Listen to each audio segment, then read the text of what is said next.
दोस्तों नमस्कार, welcome to GS fighters. दोस्तों टारगेट सीरीज को कंटिन्यू करते हुए आज प्रैक्टिस सेट नंबर 44 को डिस्कस करेंगे। और जैसा कि आपको पता है कि हम लोग टारगेट सीरीज के अंतर्गत जीके और जीएस के क्वेश्चंस की प्रैक्टिस करते हैं और ये क्वेश्चन हमने तैयार किए हैं Delhi police exam, Uttar Pradesh police exam का जो सिलेबस है उसके अनुसार। वीडियो के एंड में आपको करंट अफेयर से कुछ फैक्ट्स देखने को मिल जाएंगे जो महत्वपूर्ण हैं। डेली का करंट अफेयर हम यहाँ पर कंप्लीट कराते हुए चल रहे हैं। ओके, चलिए शुरू करते हैं प्रैक्टिस सेट नंबर 44। और अभी तक आपने चैनल को सब्सक्राइब नहीं किया है तो जीएस फाइटर्स आपका अपना चैनल है, इसको सब्सक्राइब कीजिए, लाइक कीजिए वीडियोस को, ठीक है, और शेयर करना चाहते हो तो शेयर भी कीजिए। एज ऑलवेज यही कहूंगा कि क्वेश्चन को अटेम्प्ट करने का सबसे बेस्ट तरीका होता है पहले क्वेश्चन को खुद से अटेम्प्ट कर लिया जाए और उसके बाद हमारी डिटेल सुन ली जाए। ओके, चलिए पहला प्रश्न पढ़िए आप लोग। लोनार झील कहाँ अवस्थित है? लोनार झील कहाँ अवस्थित है? आपके ऑप्शंस हैं राजस्थान, केरल, महाराष्ट्र या कर्नाटका। देखिए हमारे इस प्रश्न का सही जवाब है ऑप्शन नंबर सी, लोनार झील है महाराष्ट्र में। ठीक है, कहाँ पर? महाराष्ट्र में। ये देखिए यही है लोनार झील। एक्चुअली ये जो लोनार झील है ये खारे पानी की एक झील है जो महाराष्ट्र के बुल्ढाना जिले में स्थित है।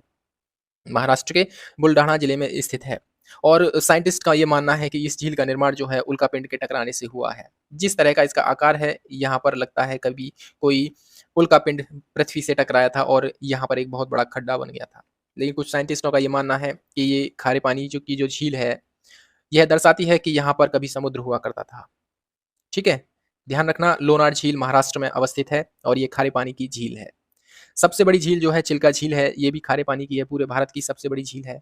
ठीक है, और सबसे बड़ी मीठे पानी की झील बुलर झील है जो जम्मू कश्मीर में आपको मिल जाएगी। देखिए हमने यहाँ पर कुछ महत्वपूर्ण झीलों के नाम दे रखे हैं और उनसे संबंधित जो राज्य हैं उनका दे रखा है। ठीक है, आप पढ़ लीजिए, एक बार मैं पढ़ लेता हूँ, हमारे साथ साथ आप भी रिवाइज कर लीजिए। जैसे डीडवाना झील है राजस्थान में, वेमनाड झील केरला में। देखिए वेमनाड झील जो है ना वो पूरे भारत की सबसे लंबी झील है और यहीं पर होती है, इसी वेमनाड झील में होती है नेहरू ट्रॉफी नौका दौड़। आपने देखा होगा बहुत लंबी लंबी नाव होती हैं इस तरीके से और उसमें बहुत सारे नाविक बैठकर एक चप्पू चप्पू के माध्यम से उस नाव को बहुत स्पीड में एक दूसरे के साथ रेस करते हैं। उसी को नेहरू ट्रॉफी नौका दौड़ कहते हैं। ठीक है, बहुत फेमस है। कोलेरू झील आंध्र प्रदेश में, लोकटक झील मणिपुर में है, राजसमंद और जयसमंद राजस्थान में, बुलर झील बैरीनाग झील जम्मू कश्मीर में, लोनार झील महाराष्ट्र में, कंवर झील बिहार में, चिल्का झील ओडिशा में और पुलिकट झील आंध्र प्रदेश में आपको मिल जाएगी। देखिए इसकी आप पीडीएफ डाउनलोड कर लीजिए और टेलीग्राम से जुड़ जाइए। टेलीग्राम का लिंक जो है वीडियो के डिस्क्रिप्शन में दे रखा है, वहां से आप इजीली एक्सेस कर सकते हो हर टेस्ट पेपर की पीडीएफ को। ठीक है, और उसके बाद आप खुद से प्रैक्टिस कीजिए, एक दो बार और कीजिए, आप बहुत ज़्यादा कंफर्ट फील करोगे। ठीक है, विश्व गौरैया दिवस कब सेलिब्रेट किया जाता है? विश्व गौरैया दिवस 20 मार्च को, 18 मार्च या 18 मार्च। देखिए दो ऑप्शन एक जैसे हो गए हैं, आप यहाँ पर कर लीजिए 21 मार्च। ठीक है, ओके, 21 मार्च या 3 मार्च को। देखिए हमारे इस प्रश्न का सही जवाब है ऑप्शन नंबर 1, यानी कि विश्व गौरैया दिवस मनाया जाता है 20 मार्च को। ठीक, 20 मार्च को। एक सेकेंड, चलिए 18 मार्च को आयुध कारखाना दिवस सेलिब्रेट किया जाता है, 21 मार्च को विश्व वानिकी दिवस और 20 मार्च को इंटरनेशनल डे ऑफ हैप्पीनेस दिवस मनाया जाता है। इंपॉर्टेंट है, इसको याद रखना। और 20 मार्च को ही विश्व गौरैया दिवस सेलिब्रेट किया जाता है। 21 मार्च को दो दिवस मनाए जाते हैं, एक तो विश्व कविता दिवस और दूसरा विश्व क्षय दिवस यानी वर्ल्ड टीबी डे 21 मार्च को। एक तो इसे याद रखेंगे आप और एक इसे याद रखेंगे और एक इसे। ठीक है, चलिए विश्व जल दिवस भी, हाँ इसको भी याद रखेंगे, ये 22 मार्च को सेलिब्रेट किया जाता है। ओके, चलिए निम्नलिखित में से कौन एक सही सुमेलित है? आपको सुमेलित करना है कौन सा सही है, यानी 3 गलत हैं, एक सही है। भारतीय ब्रह्म समाज की स्थापना क्या लाला लाजपत राय के द्वारा की गई थी? जी नहीं, ये गलत है। तत्व बोधिनी सभा केशव चंद्र सेन के द्वारा की गई थी, ये भी गलत है क्योंकि ये देवेंद्रनाथ टैगोर के द्वारा की गई थी। सत्य शोधक समाज की स्थापना क्या देवेंद्रनाथ टैगोर के द्वारा की गई थी? ये नहीं, ये ज्योतिबा फूले के द्वारा की गई थी सत्य शोधक समाज। ठीक है, हमारे इस प्रश्न का सही जवाब ऑप्शन नंबर डी है। The servant of India society की स्थापना गोपाल कृष्ण गोखले के द्वारा की जाती है। ठीक है, option number D is the right answer of this question और यहाँ है इसकी डिटेल। ठीक है, राणा डे के शिष्य थे गोपाल कृष्ण गोखले ने वर्ष 1905 में सर्वेंट ऑफ इंडिया सोसाइटी की स्थापना की थी। देवेंद्रनाथ टैगोर के द्वारा वर्ष 1839 में तत्व बोधिनी सभा की स्थापना हुई थी और ब्रह्म समाज की स्थापना 1828 में राजा राम मोहन राय के द्वारा की गई थी। एक्चुअली जब इसकी स्थापना हुई थी तो इसका नाम था ब्रह्म सभा। ठीक है, बाद में इसका नाम पड़ा ब्रह्म समाज, राजा राम मोहन राय। ठीक है, और सत्यशोधक समाज की स्थापना होती है 1873 में ज्योतिबा फूले के द्वारा। ओके, चलिए चौथा प्रश्न पढ़िए आप लोग। और महेंद्रगिरी पर्वत पर्वत जो है छोटी एक सेकेंड, देखिए यहाँ पर थोड़ी मिस्टेक हुई है, ये छोटी नहीं ये चोटी है। ठीक है, आपको पीडीएफ में ठीक होके मिल जाएगा ये, जो भी मिस्टेक हुई है हमसे यहाँ पर। महेंद्रगिरी पर्वत चोटी कहाँ स्थित है, ठीक है, इसको आप याद रखिए और ये पीडीएफ में आपको करेक्ट होके मिल जाएगा। देखिए आपके ऑप्शंस ओडिशा, तमिलनाडु, आंध्र प्रदेश या कर्नाटक। देखिए महेंद्रगिरी जो पर्वत है ये पूर्वी घाट का एक पर्वत है और ये आपको ओडिशा राज्य में मिल जाएगा। ठीक है, और देख लेते हैं कहाँ पर है। देखिए ये है अपने प्यारे भारत का मैप और यहाँ पर आपने मार्क कर रखा है, यहीं पर है महेंद्रगिरी पर्वत। ठीक, और ये ईस्टर्न घाट का एक सर्वोच्च कह सकते हैं पर्वत शिखर है। महेंद्रगिरी उड़ीसा राज्य में अवस्थित है और पश्चिमी घाट पर्वत को सह्याद्री, यानी ये जो घाट है, पश्चिमी घाट का जो पर्वत है इसको सह्याद्री भी कहते हैं। महेंद्रगिरी की चोटी 1501 मीटर है। महेंद्रगिरी की चोटी पूर्वी घाट की सबसे ऊंची चोटी है, यानी इसकी यहाँ पर जितने भी पर्वत श्रृंखलाएं हैं उनमें सबसे ऊंची चोटी है महेंद्रगिरी। अनाईमुड़ी पर्वत श्रृंखला जो है वो भारत की दक्षिण में मिलेगी और पर्वत चोटी जो है, और ये सबसे ऊंची चोटी है दक्षिण भारत की। अरावली माउंटेन की सबसे ऊंची चोटी आप देखोगे ये यहाँ है, इस तरीके से अरावली माउंटेन है जो कि गुजरात, राजस्थान और दिल्ली तक फैला हुआ है। और इसकी सबसे ऊंची चोटी आपको गुरु शिखर मिल जाएगी। ठीक है, गुरु शिखर। और अरावली माउंटेन जो है एक अवशिष्ट पर्वत का उदाहरण है। ठीक, चलिए, और अरावली माउंटेन सबसे पुराना कह सकते हैं भारत का माउंटेन रेंज है। पांचवा प्रश्न है, धर्मनिरपेक्ष शब्द के संविधान की उद्देशिका का एक भाग है। यानी आपको बताना है कि धर्मनिरपेक्ष जो शब्द है भारतीय संविधान में किस संशोधन के माध्यम से ऐड किया गया था। 44वें संशोधन के बाद या फिर 73वें संशोधन से या फिर कार्यान्वयन की तिथि से, यानी जब संविधान को कार्यान्वित किया गया था, यानी लागू हुआ था 26 जनवरी 1950 से, तो तब से ही है क्या, या फिर 42वें संविधान संशोधन के माध्यम से। देखिए हमारे इस प्रश्न का सही जवाब है ऑप्शन नंबर डी। 42वें संविधान में संशोधन होता है वर्ष 1976 में और उसमें 3 शब्दों को ऐड किया जाता है।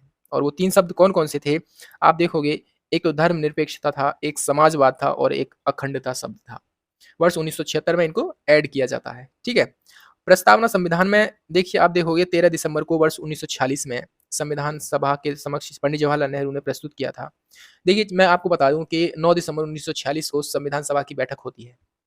कैबिनेट मिशन के माध्यम से संविधान सभा का गठन होता है और 9 दिसंबर 1946 को संविधान सभा की पहली बैठक होती है जिसमें कि डॉक्टर सच्चिदानंद सिन्हा को अस्थायी अध्यक्ष चुन लिया जाता है। ठीक है? वरिष्ठता के आधार पर उनको चुना गया था क्योंकि सबसे उम्र-दराज व्यक्ति वही थे संविधान सभा में और इसीलिए उनको अस्थायी अध्यक्ष चुन लिया गया। लेकिन 11 दिसंबर 1946 को डॉक्टर राजेंद्र प्रसाद को स्थायी अध्यक्ष चुन लिया जाता है और 13 दिसंबर 1946 को पंडित जवाहरलाल नेहरू के द्वारा उद्देश्य प्रस्ताव को प्रस्तुत किया जाता है और इसी उद्देश्य प्रस्ताव को 22 जनवरी 1947 को संविधान सभा के द्वारा अपना लिया जाता है। और यह वही उद्देश्य प्रस्ताव था जो आगे चलकर भारतीय संविधान की प्रस्तावना बनता है। ठीक है, पंडित जवाहरलाल नेहरू के द्वारा। ओके, 22 जनवरी को इसे स्वीकार कर लिया गया था। प्रस्तावना को संविधान का दर्शन कहा जाता है। वो एक्चुअली इसलिए कहा जाता है क्योंकि भारतीय संविधान में ऐसा क्या है उसके दर्शन आपको प्रस्तावना में देखने को मिल जाएंगे। ठीक है, यानी भारत के संविधान के अंदर क्या लिखा हुआ है वो आपको प्रस्तावना पढ़ने से ही पता चल जाएगा।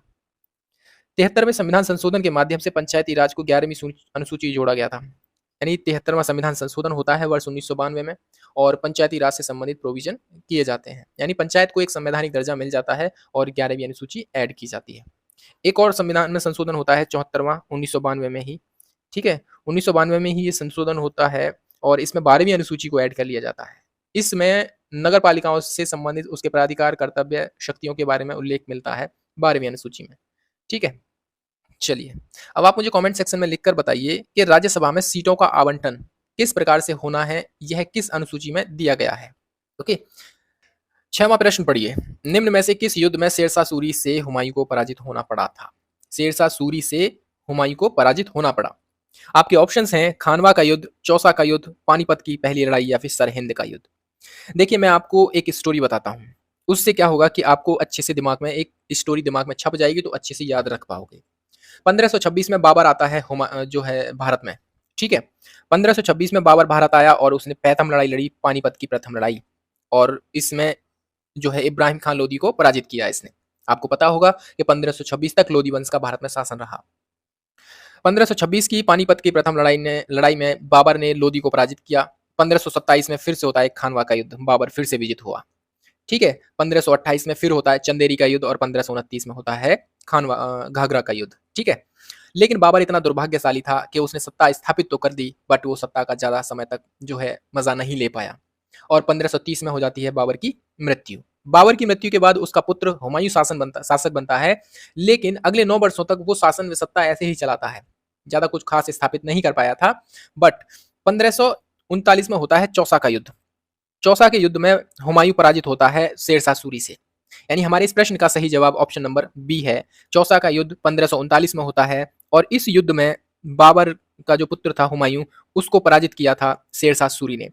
लेकिन बाबर अभी भी भारत में बना हुआ था। इसके अगले साल ही यानी 1540 में होता है एक और भयंकर युद्ध और निर्णायक युद्ध साबित होता है अगले 15 वर्षों तक के लिए।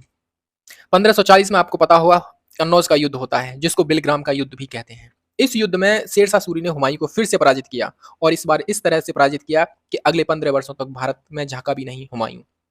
ठीक है, यानी 1555 तक भारत में शासन रहा, 1540 से 1555 तक शेरशाह सूरी का और उसके उत्तराधिकारियों का। ठीक है, बट शेरशाह सूरी 1545-46 में उसकी मृत्यु हो जाती है। वो एक अलग मुद्दा है, उसको हम किसी और वीडियो में डिस्कस करेंगे। 1555 में फिर से बाबर जो है हुमायूं आता है और सरहिंद का युद्ध लड़ता है। ठीक है, शेरशाह सूरी का एक उत्तराधिकारी था। ठीक है, और उसके साथ 1555 में सरहिंद का युद्ध लड़ता है और हुमायूं पराजित कर देता है शेरशाह सूरी के उस उत्तराधिकारी को। लेकिन हुमायूं की मृत्यु हो जाती है अगले ही वर्ष। फिर आता है अकबर। अकबर आता है 1556 में और 1556 में आपको पता होगा पानीपत का द्वितीय विश्व युद्ध लड़ता है अकबर। अकबर जो नेतृत्व कर रहा था और उसका जो सेनापति था, क्या नाम था उसका, बैरम खां, उसके नेतृत्व में। और दूसरी तरफ थे हमारे हिंदू सम्राट हेमू। एक्चुअली हेमू की यहाँ पर मृत्यु हो जाती है और इस युद्ध को जो है सरहिंद पानीपत के द्वितीय विश्व युद्ध को अकबर जीत जाता है। उसके बाद अकबर ने 4 दशक तक, लगभग 4 दशक तक शासन किया और मुगल्स की सत्ता को भारत में इस तरीके से स्थापित किया कि अगले 150 से 200 वर्षों तक मुगल्स भारत में शासन कर पाए। ठीक है, तो ये एक स्टोरी थी, आप इसको याद रखिए। और ठीक है, और अगर वीडियो पसंद आ रहा है तो आप लाइक कर सकते हो वीडियो को। ओके, ये स्टोरी थी जो हमने डिस्कवर की है, जो कवर कर ली थी, और आप इसको पढ़ लेना और पीडीएफ भी डाउनलोड कर लेना इसकी। 7वां प्रश्न है, वंदे उत्कल जननी गीत को किस राज्य ने राज्यगान का दर्जा प्रदान किया है? ठीक है, वंदे आपको बताना है वंदे उत्कल जननी गीत किस राज्य का राज्यगान है। छत्तीसगढ़, ओडिशा, पश्चिम बंगाल या गुजरात? देखिए हमारे इस प्रश्न का सही जवाब है ऑप्शन नंबर बी, ओडिशा राज्य का है वंदे उत्कल जननी गीत। इसके बारे में थोड़ी सी हिस्ट्री हम जान लेते हैं, आखिर ये गीत आया कहाँ से। देखिए वंदे उत्कल जननी गीत है 1912 में कवि लक्ष्मीकांता महापात्रा के द्वारा इसे लिखा गया था और ये अलग ओडिशा राज्य की मांग से प्रेरित है। 1912 में बंगाल से अलग होकर एक प्रांत बना था जिसको बिहार बोला गया और बिहार उस समय जो ओडिशा है वो बिहार का ही हिस्सा था। लेकिन बाद में 1936 में ओडिशा को बिहार से अलग कर दिया गया और एक नया प्रांत बना दिया गया। ओडिशा का राजकीय पशु सांभर है और राजकीय पक्षी नीलकंठ है। ठीक है, अब आप मुझे ओडिशा के गवर्नर का नाम लिखकर कमेंट सेक्शन में बताइए। ठीक है, चलिए 8वां प्रश्न है, कौन सा अनुच्छेद हिंदी को भारत की आधिकारिक भाषा घोषित करता है? आपके ऑप्शंस हैं अनुच्छेद संख्या 343, अनुच्छेद संख्या 1, अनुच्छेद संख्या 334 या अनुच्छेद संख्या 2। देखिए हमारे इस प्रश्न का सही जवाब है ऑप्शन नंबर 1, आर्टिकल नंबर 343 यानी 343 में यह प्रोविजन किया गया है कि हिंदी जो है भारत की आधिकारिक भाषा होगी। ठीक, देखिए भारतीय संविधान के भाग 17 में आर्टिकल नंबर 343 से 351 तक भाषा से संबंधित प्रोविजन किए गए हैं, जिसमें आर्टिकल नंबर 343 में ये उल्लेख मिलता है कि भारत की आधिकारिक भाषा हिंदी होगी और लिपि जो होगी देवनागरी होगी। आर्टिकल नंबर 348 में उच्चतम न्यायालय एवं उच्च न्यायालय के से संबंधित भाषाओं का जो है प्रोविजन किया गया है। और आर्टिकल नंबर इंपोर्टेंट है, ध्यान रखना, आर्टिकल नंबर 351 में हिंदी भाषा के विकास से संबंधित प्रोविजन किए गए हैं। हिंदी को राजभाषा संविधान सभा द्वारा 14 सितंबर 1948 को स्वीकार किया गया था और इसी उपलक्ष्य में हिंदी दिवस सेलिब्रेट किया जाता है 14 सितंबर को। प्रथम हिंदी दिवस जो है विश्व हिंदी दिवस सम्मेलन 1875 में हुआ था और अभी हुआ है हाल फिलहाल में 2023 का फिजी देश में। ठीक है, चलिए अब आप मुझे कमेंट सेक्शन में बताइए कि जो फिजी है ये कहाँ पर स्थित है, किस महासागर के पास में स्थित है। ठीक, आप इसको मैप में सर्च कीजिए। और 9वां प्रश्न है, इंफ्रारेड किरणें क्या है? अनुदैर्ध्य हैं, अनुप्रस्थ हैं, यांत्रिक हैं या विद्युत चुंबकीय तरंगें हैं? देखिए इंफ्रारेड किरणें जो होती हैं वो इलेक्ट्रोमैग्नेटिक वेव्स होती हैं, यानी विद्युत चुंबकीय तरंगें हैं। ठीक है, चलिए यहाँ पर थोड़ी सी डिटेल है, इसको भी पढ़ लेते हैं। देखिए, सभी विद्युत चुम्बकीय तरंगें फोटॉन की बनी होती हैं और विद्युत चुम्बकीय तरंगों का तरंगदैर्ध्य परिसर 10 से 14 मीटर से लेकर 104 मीटर तक होता है। और ये जो होती हैं तरंगें, ये उदासीन होती हैं और इनकी जो प्रकृति होती है वो अनुप्रस्थ टाइप की होती है। ठीक है, ध्यान रखना, विद्युत चुम्बकीय तरंगें टाइप की होती हैं, जो इंफ्रारेड किरणें होती हैं वो विद्युत चुम्बकीय तरंगों की तरह होती हैं। ठीक। 10वां प्रश्न है, संविधान के लिए वाद्य होना और इसके आदर्शों और प्रतिष्ठानों का सम्मान करना एक डैश है। आपको बताना है क्या है। संविधान के लिए वाद्य होना, इसके आदर्शों और प्रतिष्ठानों का सम्मान करना, क्या ये एक मौलिक अधिकार है, क्या मौलिक कर्तव्य है, मानव का अधिकार या फिर प्राकृतिक इच्छा का अधिकार है। देखिए, हमारे इस प्रश्न का सही जवाब ऑप्शन नंबर बी है, ये एक मौलिक कर्तव्य है। ठीक है, आपको पता होगा कि भारतीय संविधान में 42वें संविधान संशोधन के माध्यम से सरदार स्वर्ण सिंह समिति की सिफारिश के आधार पर भारतीय संविधान में वर्ष 1976 में 10 मूल कर्तव्यों को जोड़ा गया था। ठीक है, लेकिन 86वां संविधान संशोधन 2002 के माध्यम से एक और मूल कर्तव्य को जोड़ा गया, जिसको बोला गया 11वां मूल कर्तव्य, और इसमें 6 से 14 वर्ष की उम्र के बच्चों को शिक्षा के अवसर उपलब्ध कराना प्रत्येक अभिभावक का यह कर्तव्य होगा। इस तरह का मूल कर्तव्य 86वां संविधान संशोधन के माध्यम से ऐड किया गया था। संविधान के लिए वाद्य होना और इसके आदर्शों और प्रतिष्ठानों का सम्मान करना एक मौलिक कर्तव्य है, और मौलिक कर्तव्य सरदार स्वर्ण सिंह समिति की सिफारिश के आधार पर वर्ष 1976 में 42वें संविधान संशोधन के माध्यम से ऐड किया गया था। ये आपके मूल कर्तव्य हैं, आप इनको चाहो तो पढ़ सकते हो और पढ़ ही लीजिए, और इनको थोड़ा थोड़ा माइंड में याद रखिए आखिर है क्या चीज़, ताकि कॉमन सेंस के आधार पर बाकी भविष्य में अगर कोई प्रश्न बनता है यहाँ से तो आप कर सकते हो। और वैसे भी आप देश के नागरिक हो तो आपको आपके मूल कर्तव्य पता होना चाहिए। जिस प्रकार आप अपने अधिकारों को याद रखते हैं, उसी प्रकार आपको जो है मूल कर्तव्यों को भी याद रखना होगा, क्योंकि एक जो समाज होता है वो सुंदर तभी बनता है जब वहाँ के लोग अपने अधिकारों से ज़्यादा अपने कर्तव्यों को याद रखते हैं। तो आपसे रिक्वेस्ट है, मूल कर्तव्यों को जरूर पढ़िए। ठीक है, चलिए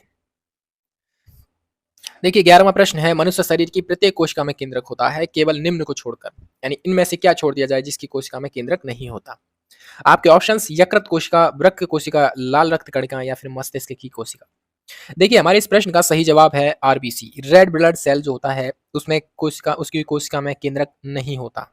ठीक है, आरबीसी में केंद्रक नहीं होता है, ध्यान रखना।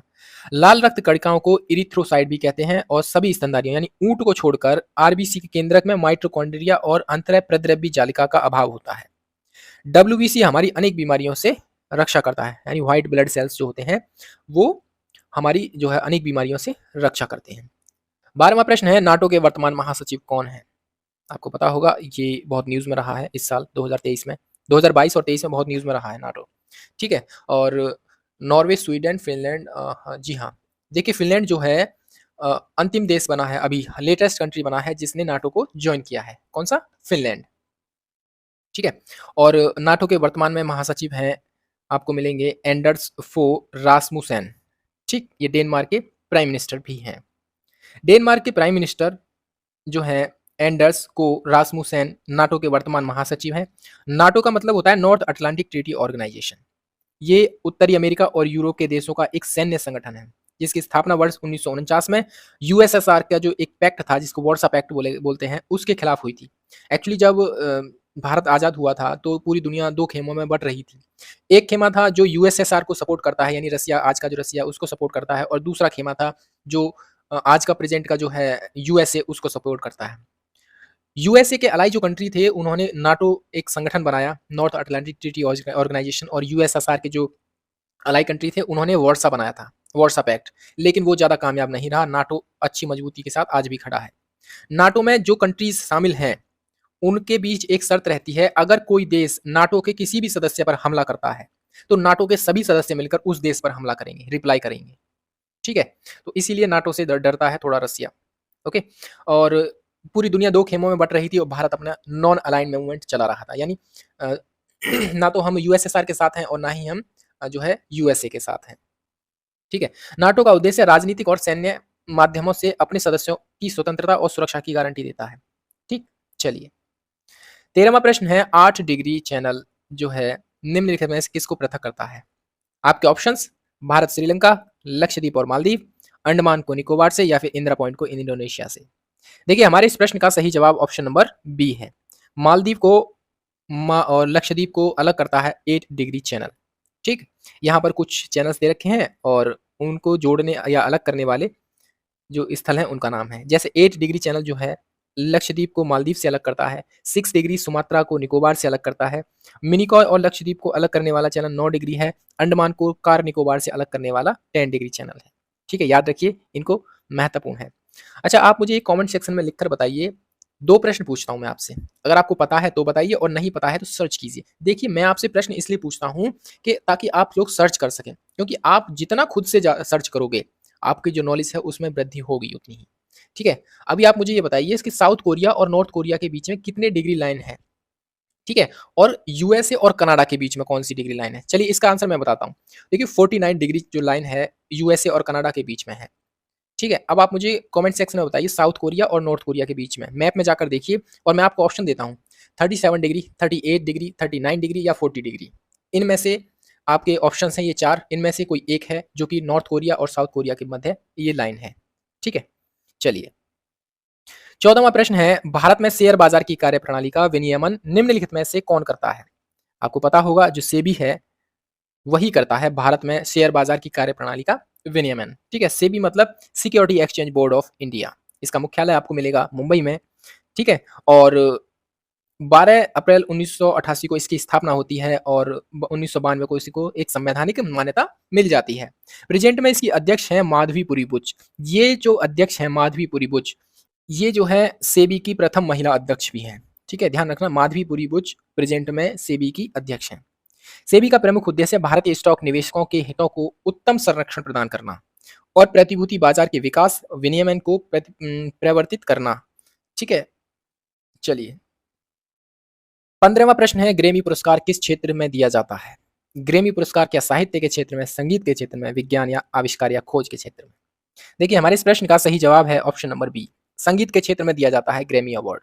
ओके, ग्रैमी अवार्ड संगीत के क्षेत्र में दिया जाता है और प्रथम भारतीय बने थे पंडित रविशंकर, जिनको ग्रैमी पुरस्कार दिया गया था संगीत के क्षेत्र में।